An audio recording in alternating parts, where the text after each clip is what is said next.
이별의 상실감 속에서라는 제목으로 말씀의 은혜를 나누기를 원합니다. 여러분, 이 세상은요 너무나 아름답습니다. 이 세상에는 아름다운 것들로 가득 차 있죠. 여러분은 이 세상에서 아름다운 것 하면 떠오르는 것들이 무엇이 있습니까?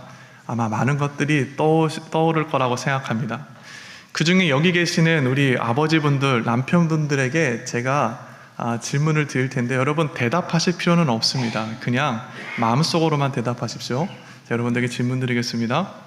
여러분, 이 세상에서 가장 아름다운 것 하면 떠오르시는 것이 무엇입니까? 대답은 하지 마십시오. 저는 여러분의 마음을 알고 있습니다. 여러분이 아름다운 것 떠올렸을 때 떠올랐던 것은 아마 여러분의 아내일 겁니다. 그렇죠? 네, 아멘. 제가 이제는 여자분들에게 한번 묻겠습니다. 또 대답하실 필요는 없습니다. 여러분들 이 세상에서 가장 아름다운 것 하면 혹시 떠오르는 것이 무엇이 있으십니까? 거울 속에 비친 제 모습입니다 라고 생각하시는 분 있으시면 축복하고 응원합니다. 여러분, 이 세상에는요 참 아름다운 것들이 많이 있습니다. 이 세상에는 정말로 아름다운 것들이 많이 가득 차 있습니다. 어떤 사람은 아름다운 것 하면은 어떤 자연의 멋있는 경관이 떠오를지 모르겠습니다. 저도 LA 살면서요 참 많은 경치들과 또 관광지들을 보았던 것 같은데요, 그 중에서 LA에서 가장 제가 아름답다고 생각하는 장면이 있습니다. 제가 100마디로 설명하는 것보다 여러분이 직접 눈으로 보는 게 좋을 것 같아서 제가 한번 카메라를 들고 가서 찍어 왔습니다. 영상을 한번 보시겠습니까?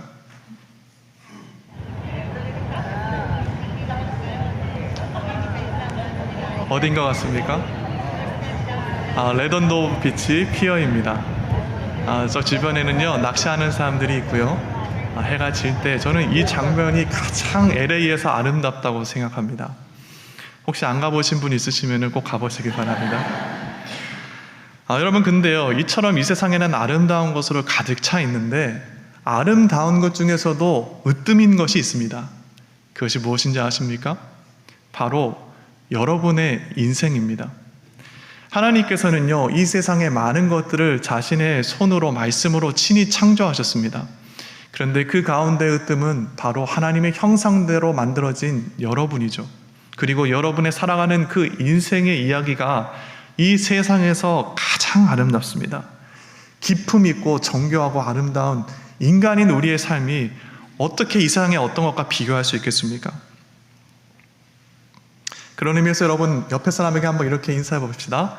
당신의 인생은 참 아름답습니다. 남편분들 좀 분발하셔야 됩니다. 여러분, 정말 사랑의 마음을 담아서 아내에게 당신의 인생은 참 아름답습니다 고백하시길 바랍니다. 저도 예수님을 알기 전에는요 평범해 보이는 우리 인생이 아름답다라고 생각한 적은 많지 않았던 것 같습니다.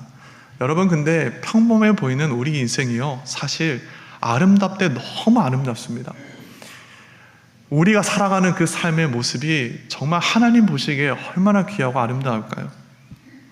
여러분의 인생은 참 아름답다라는 것을 다시 한번 기억하시길 바랍니다. 그런데요, 우리의 삶이 항상 아름다운 것은 아니죠. 때때로 어려움이 우리의 삶에 닥쳐올 때가 있습니다. 마치 비가 내리지 않는 사막 한가운데서 말라 비틀어지는 가지처럼 우리의 삶이 어려움 가운데가 있습니다. 여러분, 그 가운데 있다면 더욱더 기억해야 될 것은 그 고난과 어려움마저도 여러분의 그 아름다운 삶을 장식하는 데코레이션 뿐이라는 것입니다. 여러분의 그 아름다운 삶을 그 세상의 환란이 더욱더 마음 서글프도록 아름답게 만드는 장식일 뿐이라는 것입니다. 그럼에도 불구하고 혹시 오늘 이 예배당 가운데 슬픈 마음과 애통하는 마음을 가지고 온 성도의 삶이 있습니까?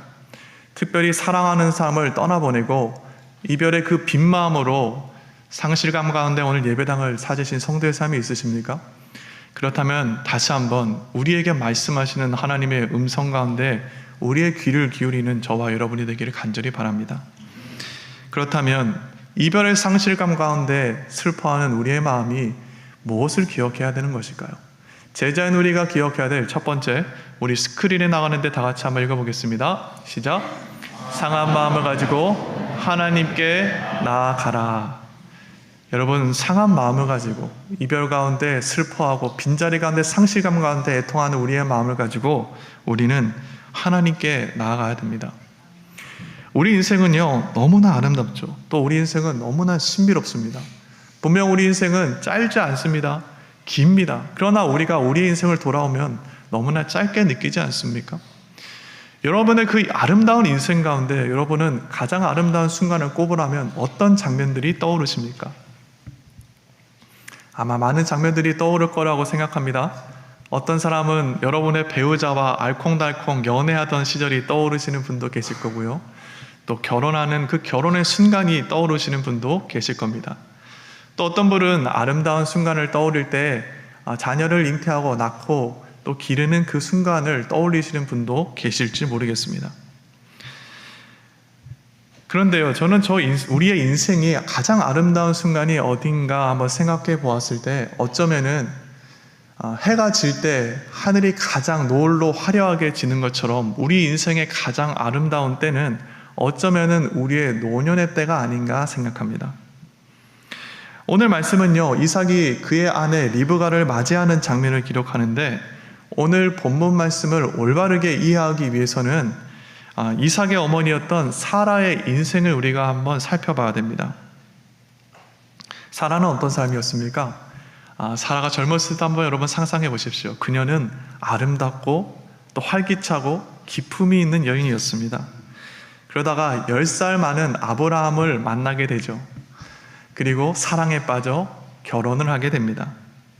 젊은 시절 아브라함과 사라가 사랑을 하며 살아갔던 그 모습들, 그 행복한 순간들을 여러분 한번 상상해 보십시오. 너무나 아름답지 않습니까?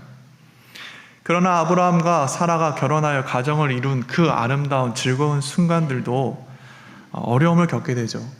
그것은 사라가 아이를 가지지 못했기 때문입니다. 아이를 가지지 못한다라는 것, 여러분 그냥 있을 수 있지라고 생각해서는 안 됩니다. 사라가 아이를 갖지 못했다라는 것은 우리가 그 마음을 반드시 헤아려 봐야 됩니다. 사라가 자기가 아이를 갖지 못하는 몸이라는 것을 깨달았을 때 얼마나 절망하지 않았겠습니까? 그 마음에 낙심함이 크지 않았겠습니까? 잠 못 들고 밤새 우는 사라의 삶이 있었을 것입니다. 이처럼 아이를 갖지 못해서 절망하며 슬피 우는 사라의 삶에 하나님께서 다가오셔서 말씀하십니다.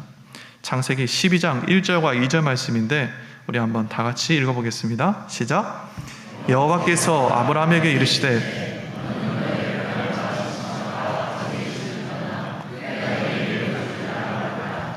내가 너로 큰 민족을 이루고 내게 복을 주어 내 이름을 창대하게 하리니 너는 복이 될지라. 놀라운 축복 아닙니까? 저는 여기 있는 여러분이 바로 이 하나님의 축복을 받아 누리길 예수님의 이름으로 축복합니다. 여러분, 근데요, 정말로 하나님이 여러분에게 이와 같은 축복을 말씀하셨다면 여러분 이 축복을 받을 마음의 준비가 되어 있으십니까? 사실 쉽지 않은 이야기입니다. 삶의 터전을 다 버리고 하나님께서 약속하신 땅으로 향하라고 하니 이것이 어찌 쉬운 결정이겠습니까? 쉽지 않은 일이라는 것을 미국에서 이민생활하는 저와 여러분이라면 누구보다 잘 알지 않겠습니까? 사라 부부가 겪었을 어려움이 굉장히 컸을 것이라는 겁니다. 그리고 저는 이 아브라함과 사라가 떠나는 그 장면을 통해서 그들의 마음이 어떠했는지를 너무나 잘 헤아릴 수 있습니다. 그 부부가 떠나는 장면을 성경은 다음과 같이 이야기합니다. 창세기 12장 5절의 말씀입니다. 아브라함이 그의 아내 사레가 조카 롯과 하란에서 모은 모든 소유와 얻은 사람들을 이끌고 가나안 땅으로 가려고 떠나서 마침내 가나안 땅에 들어갔더라.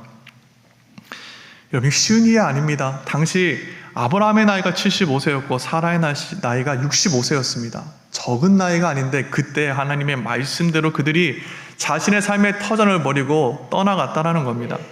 이 장면은요, 이 아브라함과 사라 부부가 얼마나 간절한 마음이었었는지 또 그들이 얼마나 가난한 심정이었는지를 잘 알 수 있는 대목이죠. 그렇지 않고서 어찌 자신의 삶의 터전을 다 버리고 떠나갈 수 있겠습니까?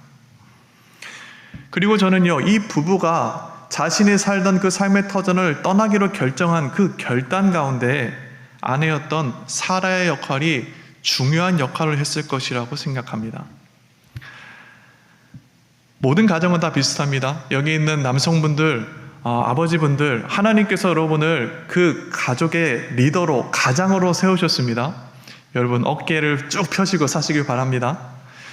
그럼에도 불구하고 우리가 어떠한 의사결정을 하며 나아갈 때 여러분의 결정에 아주 중요한 영향력을 끼치는 사람이 있죠. 누구입니까? 아내입니다. 아직 인정 못하시는 분이 있는 것 같아서 제가 여러분들께 몇 가지 질문을 드려보겠습니다. 여러분 여름에 가족들 여행을 가기로 생각하고 있습니다. 그때 여행 계획에서 여행지를 정하는데 누구의 의견대로 여행지가 결정됩니까? 대답하실 필요는 없습니다. 제가 두 번째 질문을 드리겠습니다. 여러분 레스토랑에 가서 외식을 하는데 어떤 식당으로 여러분이 가시겠습니까? 여러분이 원하시는 데를 가시겠습니까? 아니면 아내가 원하는 대로 가시겠습니까? 물론 대답할 필요는 없습니다. 마지막 질문입니다. 우리 남편분들, 여러분이 쉬는 시간에 해야 할 일을 결정해서 알려주는 사람이 누구입니까? 물론 여러분의 의지대로 여러분의 취미생활을 즐길 수 있는 분도 분명히 계실 겁니다. 그러나 많은 경우는 아내가 이미 계획한 것이 있죠. 이러한 질문들 가운데 너무 낙심할 필요는 없습니다. 왜냐하면 여러분은 혼자가 아닙니다. 제가 목사로서 목회를 하면서 참 많은 가정들을 만나봤는데 대부분의 가정들은 똑같이 삽니다. 분명 남자가 가장이지만 아내의 역할이, 의견이 굉장히 중요하다는 겁니다. 사실 성경에도 보면은요, 처음 부부인 아담과 하와를 봐도 이것이 당연한 것이라는 것을 알게 됩니다. 창세기 3장 6절 말씀인데 너무나 중요한 말씀인데요, 제가 한번 읽어보겠습니다. 여자가 그 열매를 따먹고 자기와 함께 있는 남편에게도 주매 그도 먹은지라. 여러분 이게 남자입니다. 너무 낙심할 거 없습니다. 하나님께서 그렇게 만드셨기 때문입니다. 저는요, 아브라함이 하나님의 말씀을 듣고 정말 자신의 본토 친척 아비집을 떠날 때 그 결단 가운데 사라의 믿음이 굉장히 중요한 역할을 했을 거라고 확신합니다. 새로운 길을 떠나갈 때 사라의 표정을 한번 여러분 상상해 보십시오. 사라의 눈은요, 다시 처녀 때처럼 빛이 나지 않았겠습니까? 사라가 아브라함의 손을 꼭 붙잡고 약속의 땅으로 나아갈 때 다시금 사라의 얼굴 가운데 미소가 살아나지 않았을까요? 그리고 이 부부에게는 참 많은 일들이 있었습니다. 그러나 두 부부는 손을 꼭 붙잡고 그 모든 어려움을 넉넉히 이겨나가며 살아갔죠. 그리고 이방인으로서 24년이라는 긴 세월을 보내게 됩니다. 그리고 25년째에 아기를 낳지 못하던 사라가 잉태하고 아들을 낳게 됩니다. 그 아들이 바로 이삭이었죠. 여러분, 이삭을 낳을 때의 그 부부의 모습을 한번 상상해 보십시오. 아이의 울음소리를 듣고 아브라함이 텐트 밖에서 춤을 추고 기뻐하지 않았겠습니까? 사라는 어떠했겠습니까? 자기 몸에서 나온 아들을 품에 안고 눈물을 흘리며 사랑하며 기뻐하고 품에 안았겠죠. 만약 사라의 인생에게, 사랑에게 물어본다면 사라의 삶의 가장 아름다운 순간이 무엇이냐라고 물어본다면은 아마 사라는 주저함 없이 이야기할 것입니다. 바로 이삭을 낳던 그때라고 말입니다. 이삭은요, 사라에게 있어서 어쩌면 남편인 아브라함보다 소중한 존재입니다. 더 사랑하는 존재입니다. 그만큼 아끼고 사랑하는 존재가 비로소 사라의 품 안에 안기게 되었다는 겁니다. 여러분, 그가 자기의 아들을 키우는 데 있어서 얼마나 아름다운 순간이었겠습니까? 아들의 음식을 만들어주는 것도 사라에게는 기쁨이었을 것이고, 아들이 자라며 새로운 옷을 지어주는 것 또한 사라에게는 너무나 기쁘고 즐거운 일이었을 것입니다. 또 걷는 법을 가르쳐주고 세상 가운데 살아가는 그 모든 것을 가르쳐주는 것이 바로 사라에게는 너무나 기쁘고 즐거운 일이었겠죠. 그러나 이 즐거운 시간도 끝이 있었습니다. 사라의 나이 127세에 그녀가 자기가 사랑했던 아들과 남편을 남겨두고 세상을 떠났기 때문입니다. 창세기 23장 2절 말씀입니다. 사라가 가나안 땅 헤브론 곧 기럇 아르바에서 죽음에 아브라함이 들어가서 사라를 위하여 슬퍼하며 애통하다가, 너무나 아름답고 또 기품이 넘쳤었던 사라의 삶이 마감하고 있습니다. 그녀의 죽음이요, 그녀의 빈자리가 남편인 아브라함을 통곡하게 하였고 그녀의 아들이었던 이삭의 마음을 무너지게 했겠죠. 여기 계신 남편분들, 아내에게 정말 잘 해주시길 바랍니다. 우리 인생이요, 때가 있습니다. 그 때가 지나가면 사랑하고 싶어도 사랑할 수 없는 것이 우리의 인생입니다. 오늘 본문은요, 이처럼 자기의 사랑하는 엄마를 잃어버리고 이별의 상실감 가운데 애통하며 눈물 흘리는 이삭의 이야기를 담고 있습니다. 우리의 삶에도 이럴 때가 있지 않습니까? 너무나 사랑하는 사람을 떠나보내고 그 빈 마음 가운데 애통하며 슬피 울며 정말 몸부림칠 때가 있습니다. 더 이상 나를 바라보지 못하고 내게 말하지 못하는 내 사랑하는 사람의 그 빈자리가 나를 절망하게 할 때가 있다는 것입니다. 그렇다면 제자인 우리는 이와 같이 이별의 상실감 속에서 도대체 무엇을 해야 하는 것일까요? 오늘 본문은요, 이삭이 그의 어머니를 떠나보내고 그 이별의 슬픔 가운데 있을 때 무엇을 했는지를 너무나 잘 나타내주고 있는 본문 말씀입니다. 오늘 본문 말씀은요, 리브가가, 이삭의 아내가 그에게 다가오고 있는 장면을 묘사할 때 아주 특별한 장면 한 가지를 기록하고 있습니다. 창세기 24장 63절 말씀인데 우리 한번 다 같이 읽어보겠습니다. 시작. 이삭이 저물 때, 말씀을 잘 보십시오. 지금 이삭이 저물 때에 들에 나가 묵상하다가 이야기합니다. 묵상하다라고 번역된 원문은 수아크라는 단어입니다. 이 수아크라는 단어는 묵상하다, 또 기도하다라는 뜻이 있죠.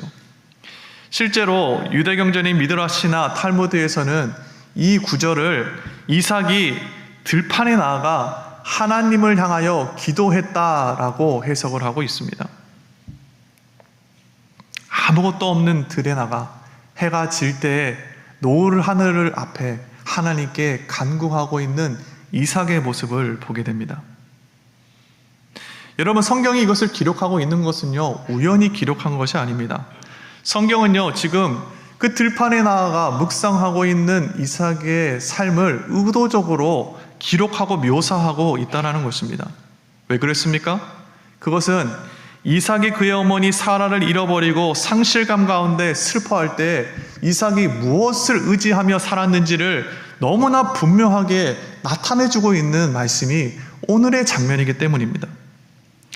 이삭은요, 사랑하는 어머니를 잃어버린 그 상실감 가운데 그 슬픔을 가지고 하나님을 찾고 있습니다. 그가 가서 무엇을 했겠습니까? 어쩌면 자신의 사랑하는 어머니를 떠나보낸 그 슬픔과 애통한 눈물 가운데 오직 주님을 부르짖지 않았을까요? 어쩌면은 사무치는 그리움 가운데 오직 어머니의 이름을 부르며 하나님 앞에 나아가지는 않았을까요? 중요한 것은 이삭이 이별의 상실감 가운데 하나님을 찾고 의지했다라는 것이 중요합니다. 때때로는요, 우리가 사랑하는 사람을 먼저 떠나보내면 그 빈자리가 너무나 커서 슬퍼하며 애통합니다. 그러나 그 슬픔과 애통함이 때때로는 하나님을 향한 원망으로 변하기도 하죠.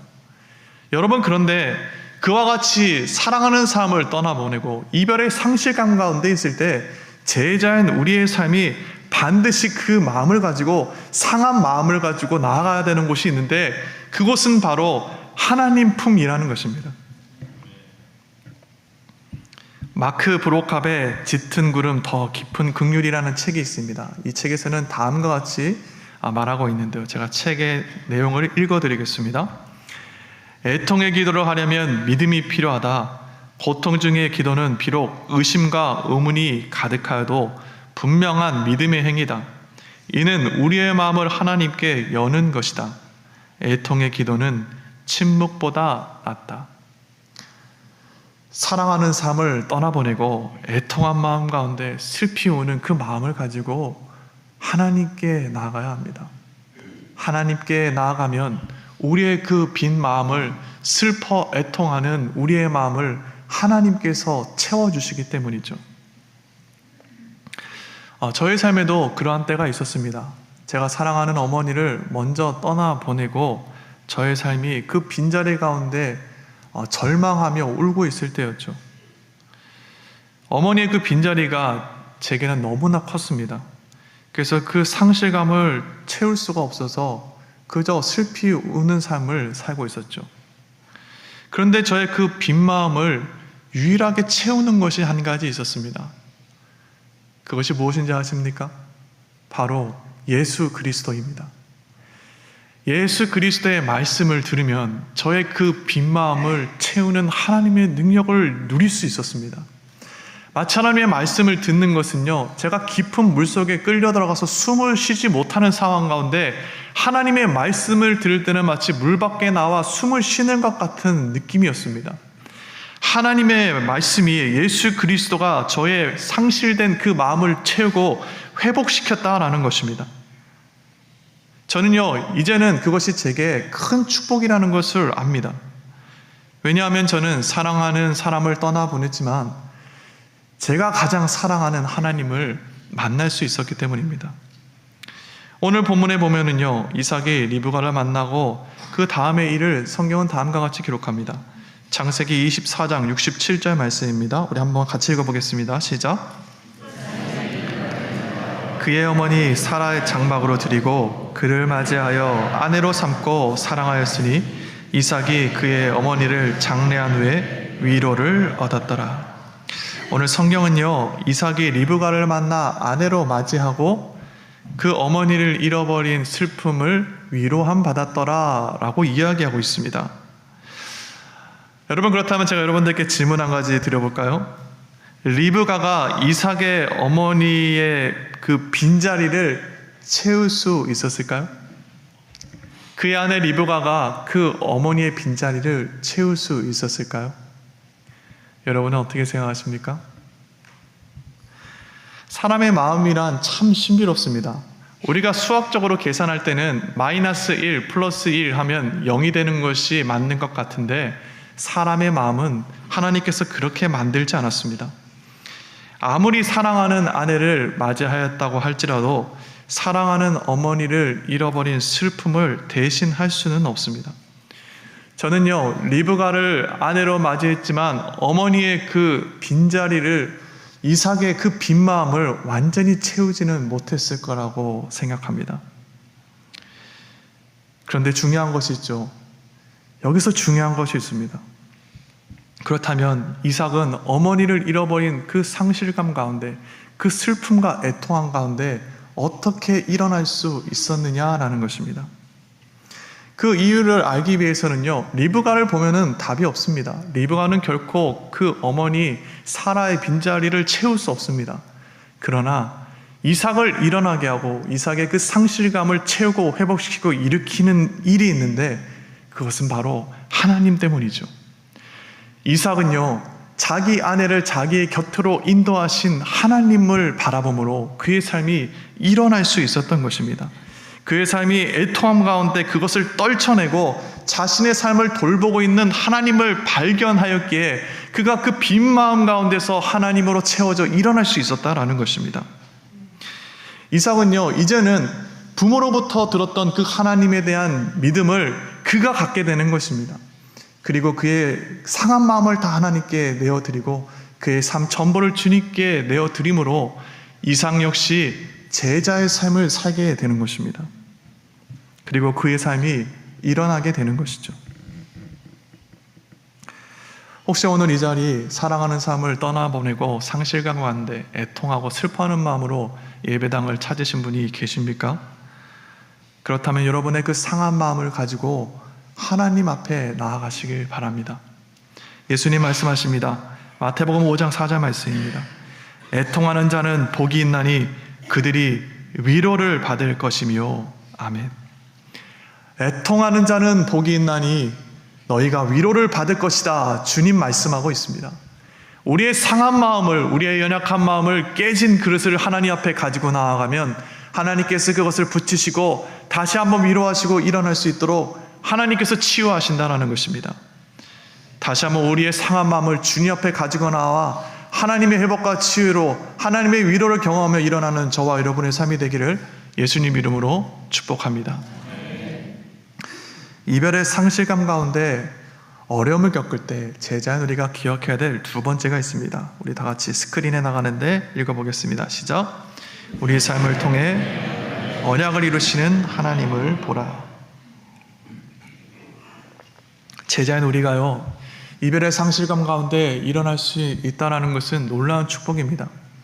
세상 사람들을 보십시오. 세상 사람들은 그 이별 가운데 사랑하는 사람을 떠나보내고 그 빈자리를 메꿀 수가 없습니다.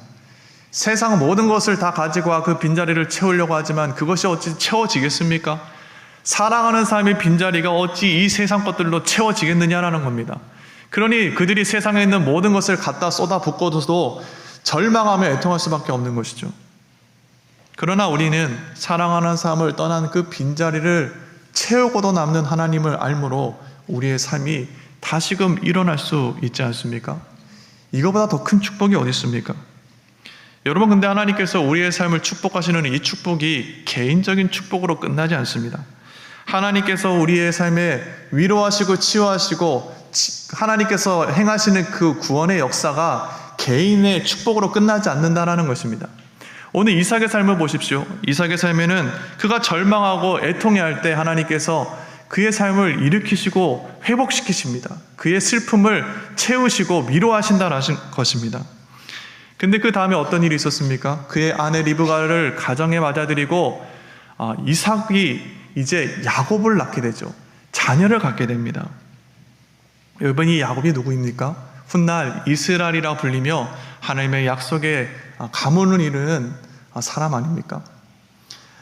하나님께서는요, 이삭의 삶을 치유할 뿐만 아니라 그의 삶을 통해서 하나님 나라의 유업을 이어가셨다는 것입니다.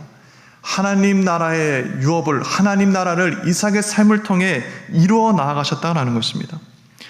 여러분, 오늘 말씀 한번 잘 보십시오. 이러한 모든 순간 가운데, 그 과정 가운데 이삭이 한 게 도대체 뭐가 있습니까? 이삭이 한 것은 아무것도 없습니다. 이삭은 그저 자신의 어머니를 잃어버린 상실감 가운데 하나님께 나아가 주님을 부르짖은 것밖에 없습니다. 그런데 그처럼 슬피 울고 있는 이삭의 삶을 불쌍히 여겨서 그의 아버지 아브라함이 며느리를 얻게끔 마음을 인도하신 것이 이삭입니까? 아닙니다. 하나님이시죠. 결국 아브라함이 그의 종을 보내고 또 그의 며느리 리브가를 찾는 그 모든 과정 가운데서 그것을 진두지휘하고 인도했던 것이 이삭입니까? 아닙니다. 하나님께서 그 모든 것을 섭리 가운데 인도하셨습니다. 리브가는 어떻습니까? 리브가가 자기의 부모의 곁을 떠나 이삭에게로 올 수 있게 그 마음에 결단하고 그 마음을 만진 것이 이삭입니까? 이삭이 그 가운데 찾아가서 그녀를 설득했습니까? 아닙니다. 리브가의 마음을 움직인 건 역시 하나님이십니다. 하나님의 손길이 그 모든 것을 이루어 나아가고 있다는 것입니다. 이삭의 빈 마음을 채우고 위로하며 그의 삶을 회복시키실 뿐만 아니라 이삭의 모든 삶, 그 이후의 삶도 하나님께서 축복하시고 하나님 나라를 세워 나아가셨다는 것입니다. 누가 이 모든 것을 행하셨습니까? 하나님께서 행하셨다라는 것이죠. 하나님이 제자인 우리의 삶을 슬픔과 통해서 건져내시고 하나님께서 우리의 삶을 이별의 아픔에서 이겨내게 하십니다. 그리고 하나님이 슬퍼하는 제자의 삶을 통해 역사하셔서 하나님 나라를 세워 나아가신다라는 것입니다. 혹시 사랑하는 삶을 떠나보내고 슬픔 가운데 오늘 이 예배당을 찾으신 분이 계십니까? 그 빈자리 가운데 애통한 마음으로 슬퍼하는 분이 오늘 이 자리에 계십니까? 그렇다면 지금도 여러분 삶에 역사하고 계시고 여러분의 삶을 통해 하나님의 유업을 이어가게 하시는 주님을 붙잡는 저와 여러분이 되기를 예수님 이름으로 축복합니다. 아무리 짙은 어둠이 제자인 우리의 삶을 둘러싸 진친다 할지라도 빛 대신 하나님께서 우리의 삶 가운데 손을 뻗치사 우리의 삶을 그 절망으로서부터 건져내실 거라는 겁니다. 이 축복은 결코 끝나지 않습니다. 이 축복은 우리의 삶에서 끝나지 않고 우리의 자녀에게까지 연결되며 흐르게 되어 있습니다. 이삭이 어머니를 잃어버린 그 상실감 가운데 하나님을 찾은 것이 우연입니까? 그렇지 않죠. 그렇다면 이삭은 무엇 때문에 그러한 행동을 한 겁니까? 이삭이 그 슬픔 상실 가운데 들판에 나가 하나님께 찾고 기도했던 것은 다 그의 부모의 신앙 때문이었죠. 아브라함과 사라의 삶이 어땠습니까? 그들은요, 한 문장으로 이야기하면 오직 하나님만 붙잡고 사는 삶을 살았습니다. 그들이 본토 친척 아비집을 떠날 때에도 그들은 오직 하나님만을 붙들었습니다. 그들이 이방인으로서 살아갈 때도, 여러 가지 어려움을 겪을 때에도 그들은 오직 하나님만을 붙잡았습니다. 그리고 이삭을 갖지 못할 때에도, 이삭을 갖고 출산하고 그를 키울 때에도 그 모든 순간순간 아브라함과 사라는 오직 하나님만을 붙잡는 삶을 살아갔다라는 것입니다. 그리고 아브라함은 가는 곳마다 제단을 세우고 하나님의 이름을 높였죠. 사라가 죽고 아브라함이 이제 그녀를 묻을 장지를 구합니다. 해쪽 속 헤브론에게 땅을 사겠다라고 아브라함이 이야기하죠. 그러자 해쪽 속 헤브론이 아브라함에게 이야기하는 것이 있습니다. 그의 음성을 한번 들어보겠습니다. 창세기 23장 6절 말씀입니다. 내 주여 들으소서. 당신은 우리 가운데 있는 하나님이 세우신 지도자이시니 우리 묘실 중에서 좋은 곳을 택하여 당신의 죽은 자를 장사하소서. 우리 중에서 자기 묘실에 당신의 죽은 자 장사함을 금할 자가 없으리이다. 여기 가만 보십시오. 지금 에브론이 아브라함을 향하여 뭐라고 호칭하고 있습니까? 하나님이 세우신 지도자이시니 라고 이야기하고 있습니다. 이 글을 원문으로 보니까 나시 엘로힘이라고 이야기합니다. 나시는 프린스, 왕자, 지도자라는 뜻이 있고 엘로힘은 하나님의 또 다른 이름이죠. 어찌 해촉속인 이방인이 하나님의 또 다른 이름을 알 수 있었을까요? 그것은 아브라함을 통해서였겠죠. 아브라함은요, 어디를 가든지 하나님을 향한 제단을 세우고 하나님의 이름을 드러내고 영광스럽게 하며 하나님께 예배하며 제사 드리는 사람이었다라는 것입니다. 그러니 그러한 부모의 모습을 보고 이삭이 저의 삶에 슬픔과 애통함이 있을 때 그 하나님을 찾는 것은 너무나 당연한 것이겠죠.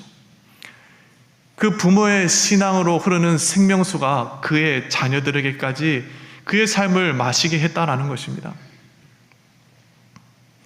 여러분, 이 하나님을 향한 신앙, 이것이 바로 생명수가 되어 우리의 삶을 슬픔과 애통함 가운데서도 다시금 일어나게 합니다. 예수님의 족보를 보면은요, 사실 그 족보는 조금 이상합니다. 왜냐하면 예수님의 족보는요, 알 수 없는 이름들도 많고 보통은 족보에 남자 이름들만 기록이 되는데 여자 이름들도 기록이 되어 있죠. 아무 상관없는 사람들 같이 보입니다. 심지어는 여자 중에서도 이방 여인의 이름이 예수님의 족보 가운데 있습니다. 그런 예수님의 족보를 보면은요, 이해되지 않고 좀 이상하게까지 여겨집니다. 여러분, 근데요, 사실 이 족보에 기록되어 있는 사람 한 사람은 한 가지 공통적인 것이 있습니다. 그것이 무엇인지 아십니까? 바로 이들은 모두 한결같이 하나님을 믿는 신앙을 가지고 있었다라는 것입니다. 이 하나님을 믿는 신앙이 생명수가 되어 하나님으로부터 아브라함과 이삭과 야곱에게 흐르게 되었고 또 예수 그리스도를 통해 오늘날 우리에게까지 흐르고 있다는 것입니다. 놀라운 축복이죠. 이것이 바로 우리가 누리는 생명수, 우리의 삶을 슬픔에서 절망에서 일어나게 하는 예수 그리스도를 향한 믿음 아닙니까? 요한복음 1장 11절부터 13절은 다음과 같이 이야기합니다. 다 같이 한번 읽어보겠습니다. 시작.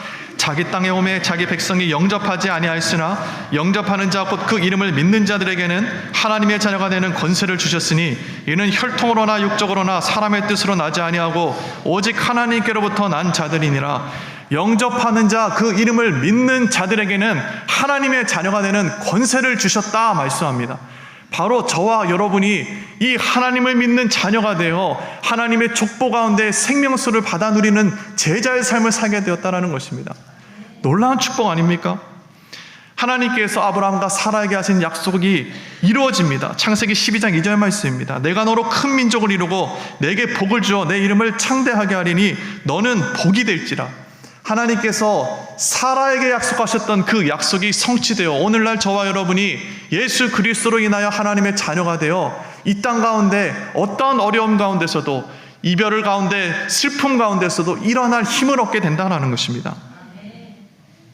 하나님은요 신실하셔서 우리에게 약속하신 그 약속을 반드시 정령 이루어내고 말 것입니다.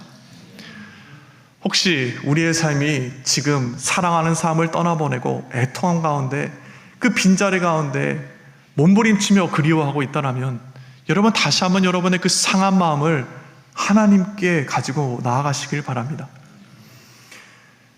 혹시 세상 가운데 두려워하고 절망하며 쓰러져 있는 인생이 오늘 이 예배당에 찾아오셨다면 여러분 다시 한번 우리의 삶에 흐르는 생명수 예수 그리스도를 받아 누림으로 우리의 삶이 다시 한번 새 힘을 얻어 일어날 수 있는 제자의 삶 살 수 있기를 바랍니다.